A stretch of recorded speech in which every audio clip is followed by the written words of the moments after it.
Oh, hi everyone. Welcome to the SCD community meeting. Today is July 23, and let's get started. The first one is about the patch release today, this week. Yeah, I put that on there just because I want to finalize timing and everything. Is it out?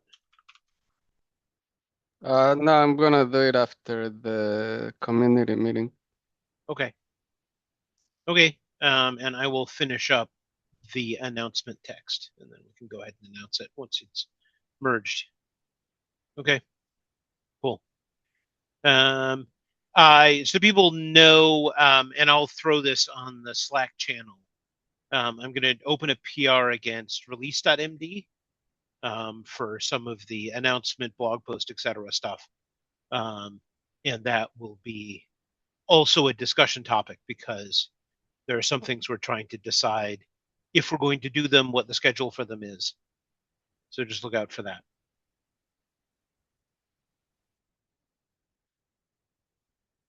All right. So the next one is Benjamin about V38 roadmap. Yeah, can you open the link?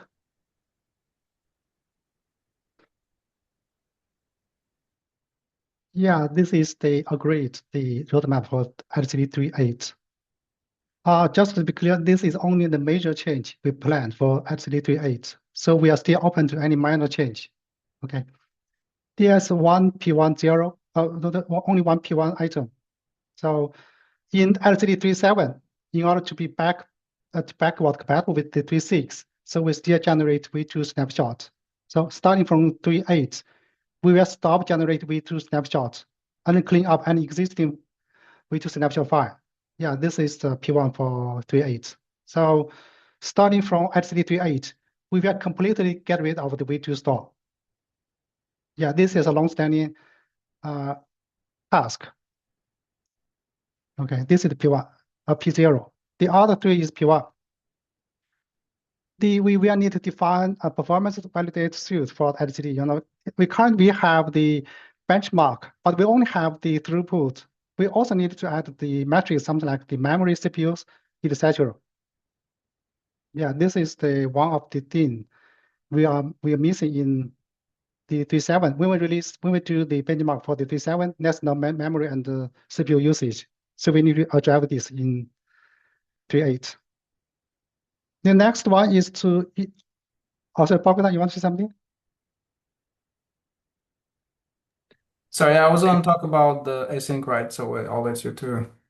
Yeah, for the integrate rough asynchronous with the LCD, we are not sure whether or not this is beneficial to LCD. Based on the initial feedback from America did some initial test on this feature. There's performance degradation, not improvement. So the potential reason is, LCD communicate with RAW via a channel, but CockroachDB also depend on the RAW, but they don't depend on the channel. They use the raw API call. So this is different. This is a potential reason why there's a performance improvement for CockroachDB, but not for LCD. But anyway, we will have a deep dive on this later when we decide whether or not we'll accept it based on the investigation. Yeah. So I just want to mention that we did some internal dive into this, and we already even patched LCD with this, and I took the Mark PR as a starting point. So there's some improvements you need to make, and then it's doing pretty well on especially a slow disk. So I just need to get to sharing what I got. There's probably maybe a little, more things can be improved or refactored. But I think this is a good, so far based on our testing, it's a good pass. You just mentioned there's improvement on the disk I right? Yeah, basically, if you have this really shines well, and when you have network disk or something like that, is not as good as bare metal, and then that's. I guess it's like batch and stuff. When things batch out, when you have a large queue, right? Then you can collapse it and usually you have this type of issues when the disk is slower. So we're still testing the full impact of this, but so far it's been good. So we'll have internal patch, and I just need to share it with get to sharing it, and then somebody can review it, or maybe I missed something, so make Okay. comments. Okay, Yeah. sounds good. Okay, could you provide a summary under the issue? Provide a Yes. summary. Yes. Yeah, there's a particular sin. I think Marek did like a good starting point. But there was one particular sin where I looked at the person who implemented this on the Raft side. They had like a project called the Raft Toy where they showcased this, and then just they had a different way to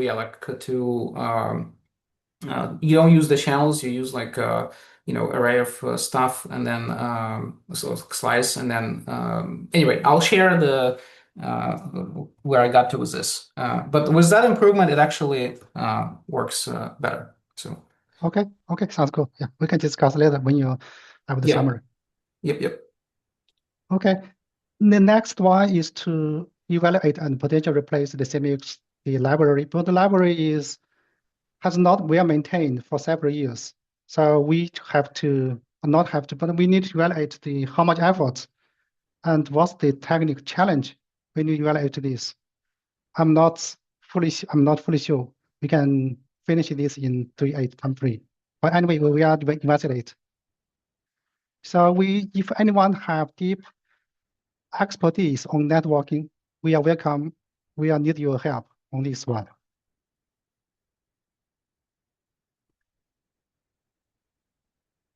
Yeah, I see Mohanad. Mohanad? Yeah, so just have a comment. So I've been noticing the CMOX has actually gotten like the first commit since like 3 or 4 years. I'm not really sure if it's like back active again or not, but I think at least they have a new new commit. I'm not really sure if this would count.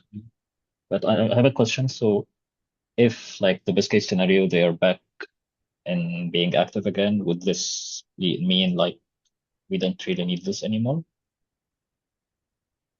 If the original project is back is active again, I mean. Yeah, it's a good question. Yeah, the background is currently we, LCD can accept the gRPC connection, also accept HTTP request. So currently we depend on the CMX library to reuse the same port, so accept both requests.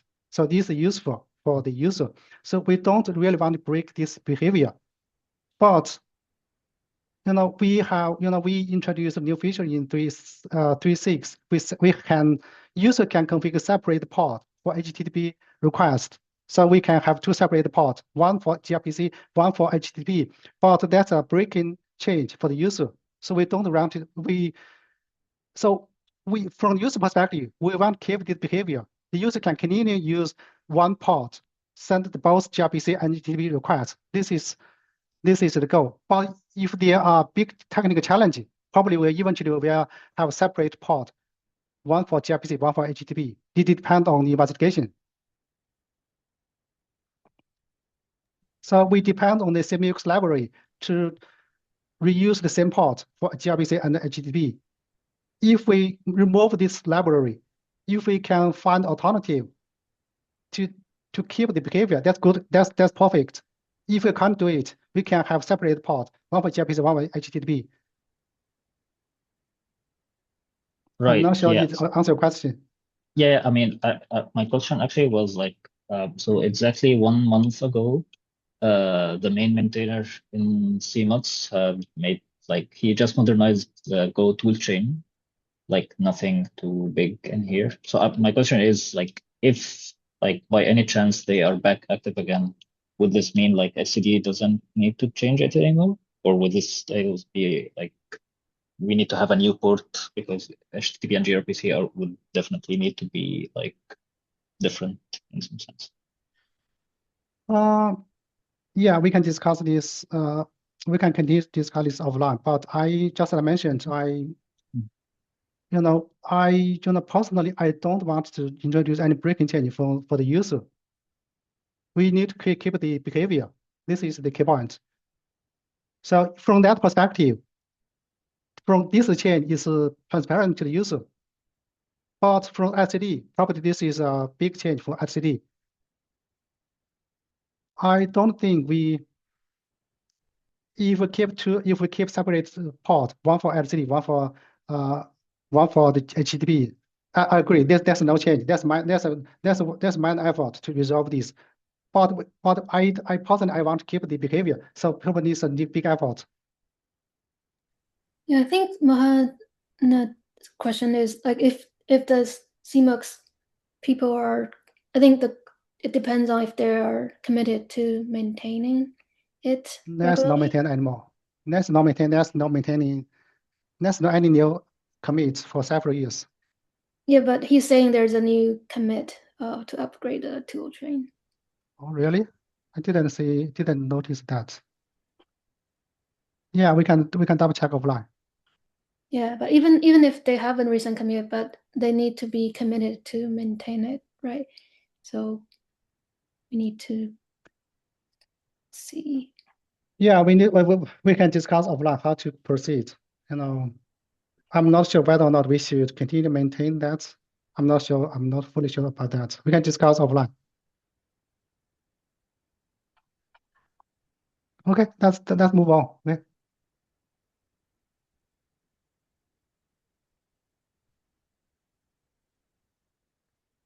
Next one is about security on call. Yeah,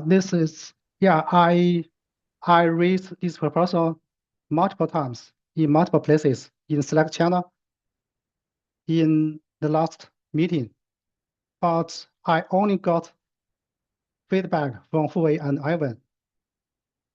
So we really need more people to join on call because yeah, we need more people to share the load. Hey, I'm sorry, I didn't raise my hand. I'm new here, and that's precisely why I joined this call. I was hoping I could take some things up. Yeah, sorry. This is This is specific for the etcd security committee members, not for the normal contributor. Yes, so I think, sorry, I think it's maybe not the best, like, good first place to start contributing. There's other areas. This is a little bit more difficult. Yes, we have a security team which is basically just the maintainers, but I feel like we also need Marek to agree, Benjamin, but I think Marek is still out. He said that he was gonna be out in vacation and he had on-call rotation. So maybe we should raise this again when he's back. Well, Go ahead, Josh. yeah, I mean, we should raise it sort of multiple times. And it does sound like we want to talk about expanding the SRC and not having it be just maintainers, provided that we have any candidates who could serve on the SRC.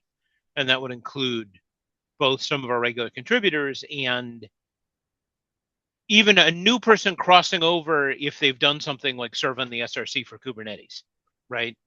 I would trust somebody who'd been in the SRC for Kubernetes to be on our SRC.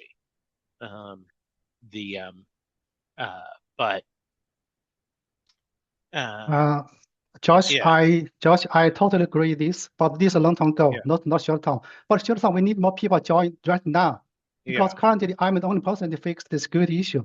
I need more people to share the load. Yeah. So we have 6 or 7 security committee members right now. So only I am on call this month. Fu-Wei will on call in the next month. Who can on call in October or in probably September?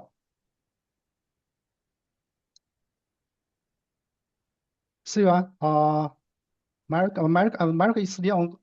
When America get Yeah. back, we can discuss it Yeah.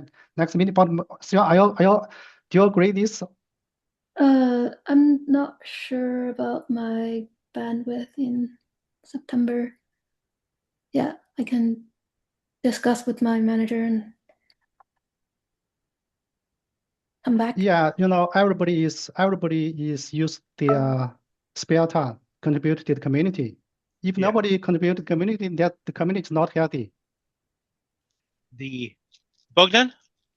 Yeah, so if you like run out of none of us in the Apple's, I think Vivek or I are security members, but we're working on some of the stuff that was flagged via various sort of new models, AI stuff. So Vivek specifically is working. So we can I can talk to him to see if and to our manager to see if he can just get onboarded on the security Kubernetes process if you're interested. So yeah,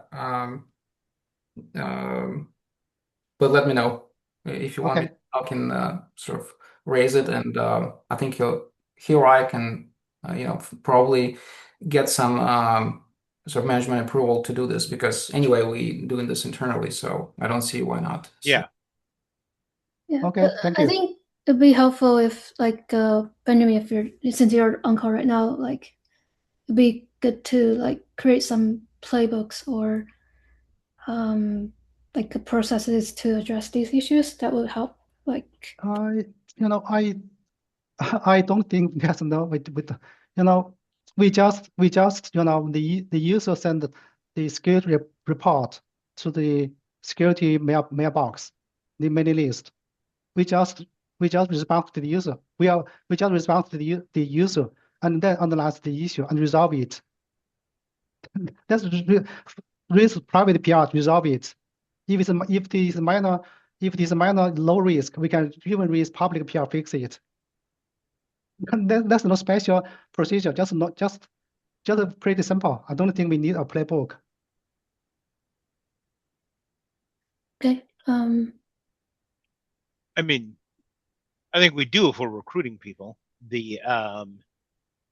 But as Bogdan just pointed out, we can expand the SRC with people who are already regular contributors.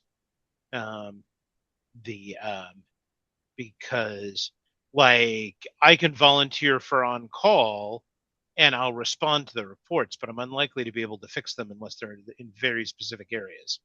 So the current pool is not actually that large. Yeah, that's the problem. So we need expertise. So even Yeah. so, I expect can we- the committee member should be at least a review of the LCD report. Mhm. Otherwise, Can- we need expertise. Otherwise, it doesn't make sense to join on call list. Yes, committee may ask for the community security for help. For Kubernetes, I mean, they're not necessarily gonna cover us more than they're already covering Kubernetes in general. And the important problem, right, is that they could do things like respond to reports, maybe, but they're definitely not going to fix whatever the bug is if it's verified. For that matter, they wouldn't necessarily be able to even verify the issues without contacting one of us. So so we still need to have someone on call, whether or not they have their on call. Yeah.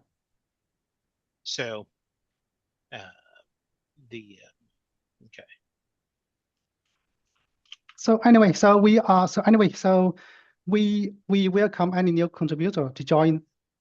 We need a welcome new contributor with expertise and to join this. But I still seek to get the feedback from the existing security member.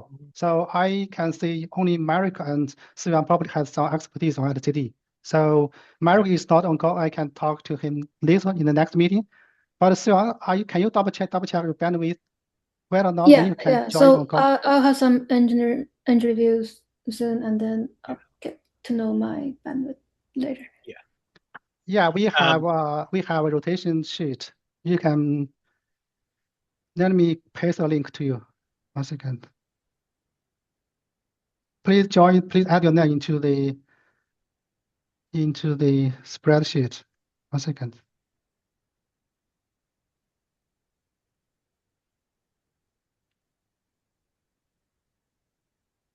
Okay, I give feel me 1 second. like I have the same issue as Josh is saying. Like I don't want to put my name on the list Yeah, that's fine. No because problem. yeah, Yeah, because you know, uh-huh, yeah, no, because that's fine because I Ivy is a special case. You know, each time we fix a security issue, we need to release right, probably immediately right after. So you are helping everyone to release it.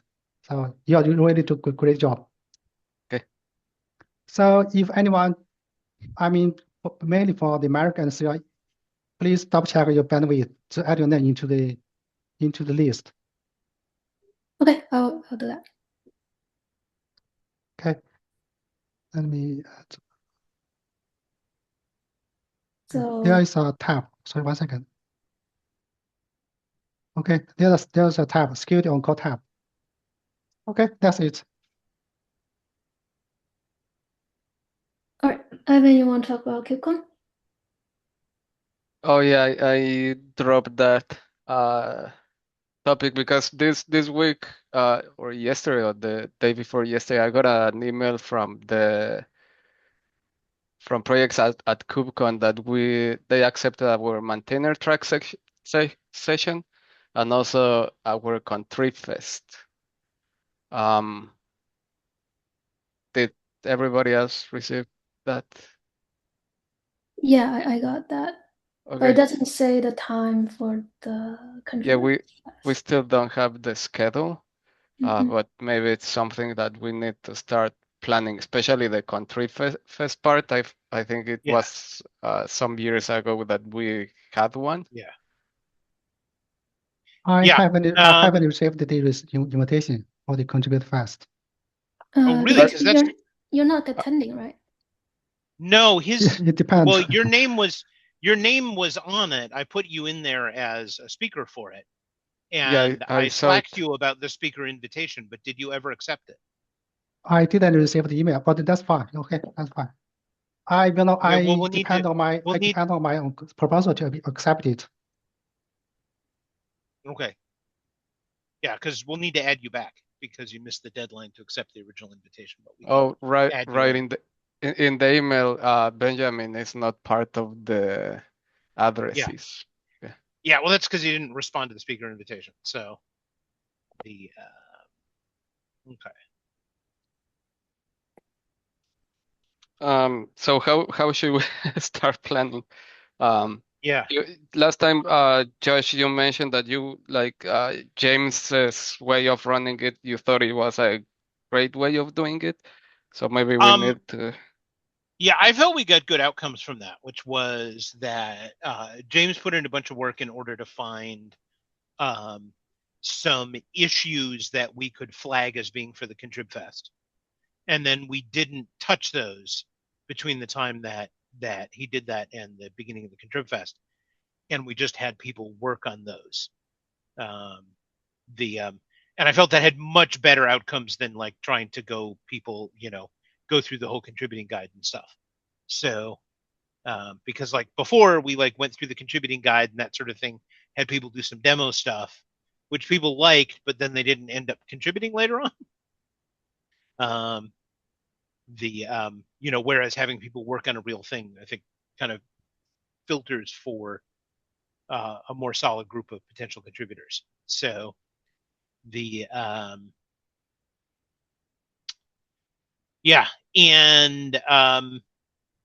so that'll be the trick. We won't be doing that now, but starting like about a month out from KubeCon is when we would actually do that and come up with the issues, etc.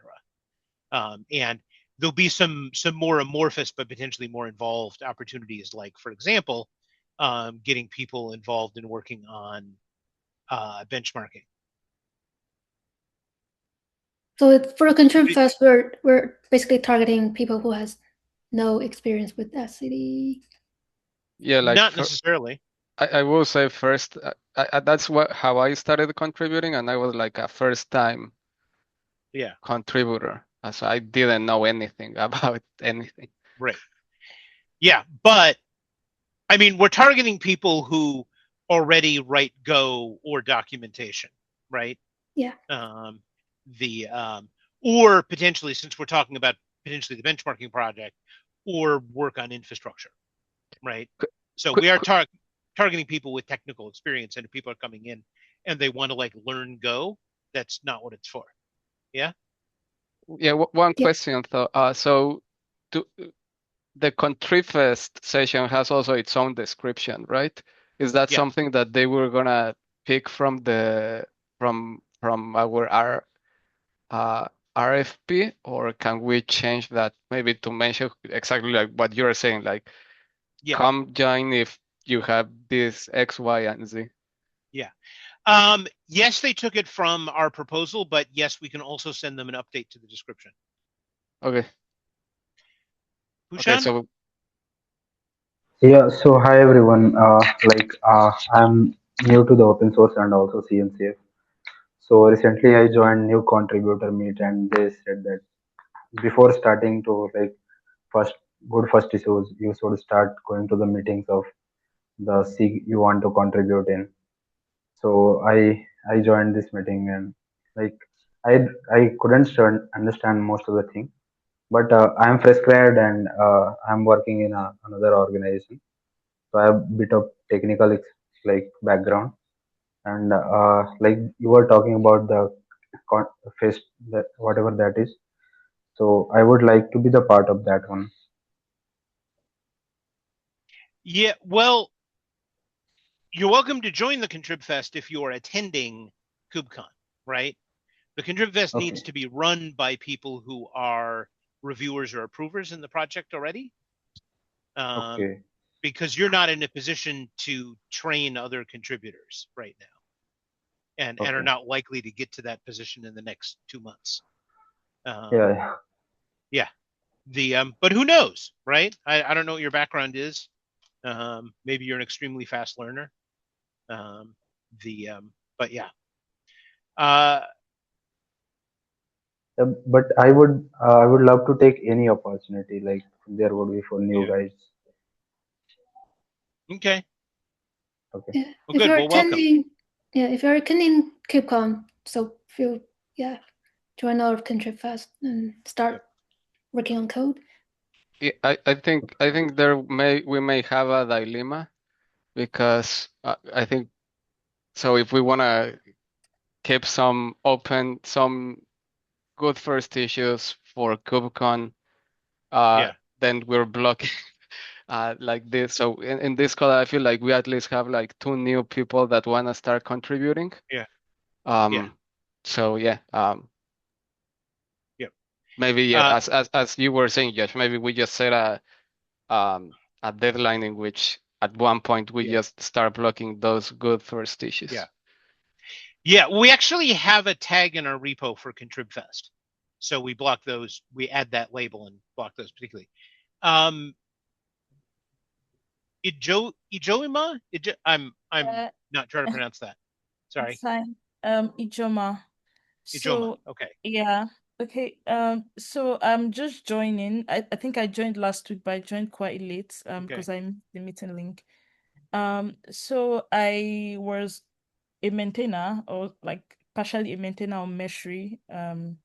Cool. But I think like recently I've been really interested in distributed systems, and like I looked into etcd, that's what I call it. I think that's the right name.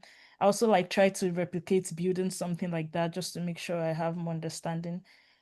So right now I really want to contribute like very well, like, but I think the problem I think I already have a PR for it minor fix, but I think most of the issues I see are already like assigned to someone, or there's like an open PR of that. So I really don't know how like to really go about this, because like I really want to contribute.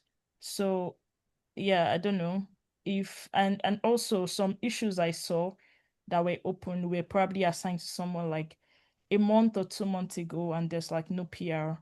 So I don't know how to go about that, and I just generally need guidance on contributing to the code base.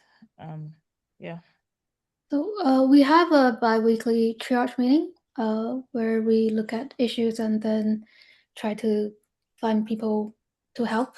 So the two really one easy way of contributing is just there are some issues that we need help like reproducing the bug, for example.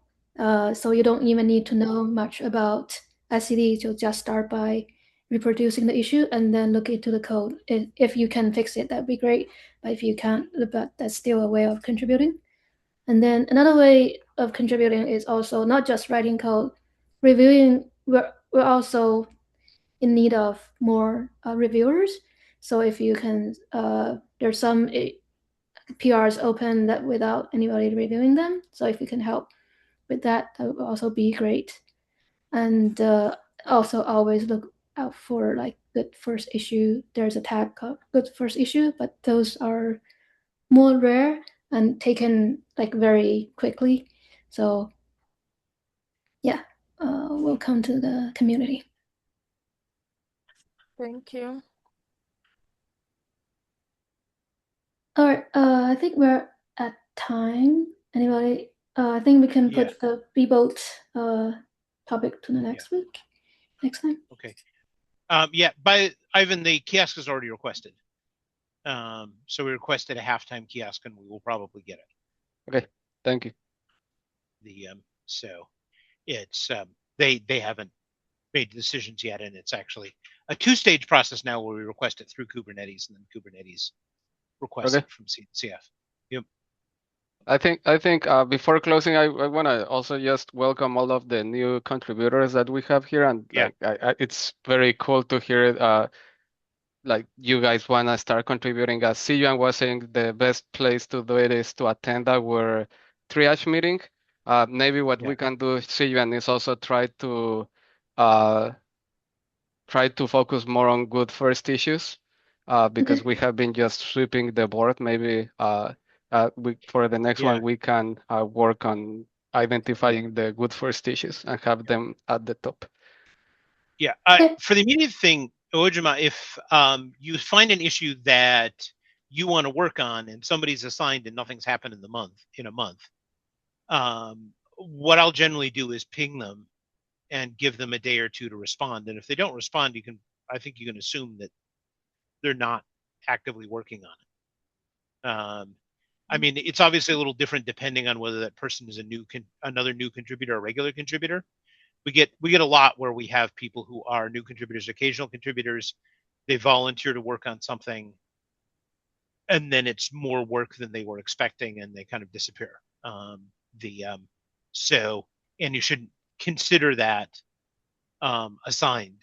Plus, a lot of the time, even if something's assigned to, say me or Ivan or whoever, if you actually ask us, we'll say, "Oh yeah, I haven't had time to get to that. Do you want it?" Okay. Yeah. Thank you.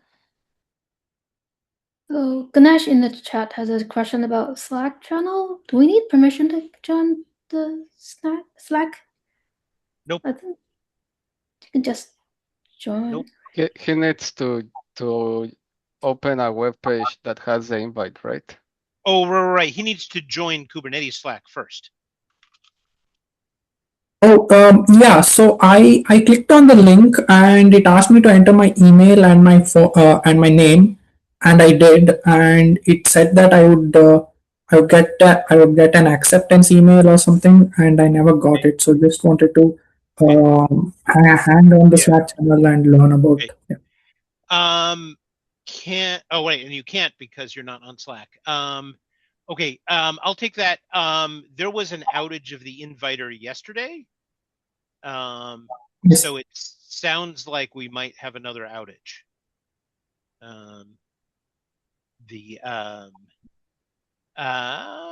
Let's see, where can you get in touch? Are you already in the CNCF Slack? I could join that channel if it's available. Well, if you haven't joined it already, they use the same inviter we do, so it's going to have the same problem. Go ahead and email the etcd dev mailing list so that I can find you again. Yeah. And I'll go ahead and report this where we've been discussing the Slack outages. Awesome. Really appreciate it. Thank you. Okay, cool. All right, we're at time, so thank you, everyone. Have a good day or night. Yeah, Yeah. bye. See you next time. Thank you. Bye. Okay.